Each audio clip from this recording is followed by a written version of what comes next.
দেখ দিদি, কি সুন্দর সাজানো হয়েছে আমাদের ঝুলনটা। দেখতে হবে তো কে সাজিয়েছে। আমি সাজিয়েছি বলেই তো এত সুন্দর হয়েছে। তুমি শুধু একা সাজিয়েছো নাকি? আমিও সাজিয়েছি।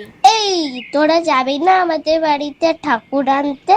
হ্যাঁ হ্যাঁ, এই তো যাবো বলেই তো উঠছিলাম। এই বাবান, তো কত খেলনা, আমাকেও দুটো দিবি তো, আমিও বাড়িতে সাজাবো। তুই যেটাই দেখিস তোর সেটাই লাগে, সব সময় এটা চাই ওটা চাই।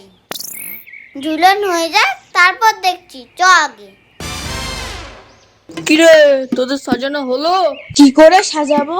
তোমার মাঠে তো সৈন্য কম পড়ে গেছে, তুমি শিগগিরই আগে সৈন্য জোগাড় করো। সৈন্য কম পড়েছে? কোথা থেকে আনা যায়? আইডিয়া, তোরা সাজা, আমি যাবো আর আসবো। আমার থেকে ভালো সাজানো, দাঁড়া।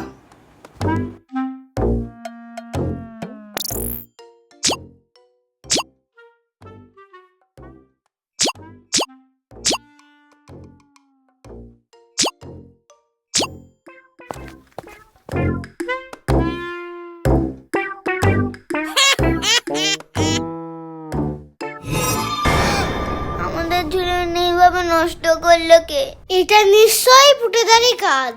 এই চল তো, আমরা একটু দেখে আসি পুতেদার বাড়িতে। এই দেখ দেখ, ফুটাদার স্পেশাল গাড়ি, পিছনের দিক টানলে সামনের দিক চলে যায়। এই নে, তোদের সৈন্যের ব্যবস্থা করে ফেলেছি। আরে বাবা রে, গেলাম গেলাম গেলাম